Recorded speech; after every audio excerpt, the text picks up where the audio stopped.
प्रयागराज में यूपी के सीएम योगी आदित्यनाथ ने 2 दिन पूर्व माफिया घोषित किए गए पूर्व बाहुबली सांसद अतीक अहमद के कब्जे से खाली कराई गई जिस जमीन पर भूमि पूजन कर गरीबों के लिए सस्ते दाम पर घर बनाए जाने के अभियान का आगाज किया था,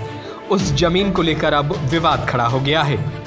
दरअसल बाहुबली अतीक अहमद की पत्नी शाइस्ता परवीन ने इस जमीन को अपने परिवार से जुड़े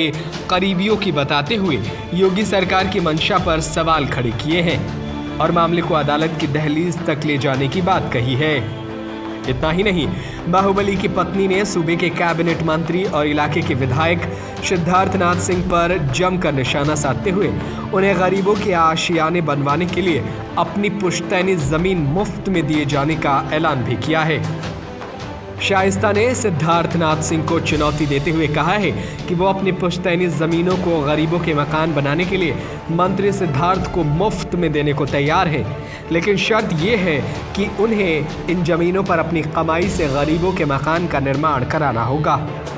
शाइस्ता परवीन का कहना है कि इलाके के विधायक और कैबिनेट मंत्री सिद्धार्थनाथ सिंह के सिर्फ सस्ती लोकप्रियता हासिल करने के लिए सीएम योगी आदित्यनाथ को गुमराह कर उनसे विवादित जमीन पर भूमि पूजन कराया था। शाइस्ता का दावा है कि सीएम योगी ने लूकरगंज इलाके की जिस जमीन 1531 वर्ग मीटर जमीन पर भूमि पूजन किया था, उस पर कभी उनके पति अतीक का कब्जा था ही नहीं। ये ज़मीन अतीक के पारिवारिक मित्र रफ़ात अहमद के नाम से है, उनके पास इसकी रजिस्ट्री भी है। ज़मीन के हिस्से के विवाद को लेकर अदालत में मुकदमा विचाराधीन है।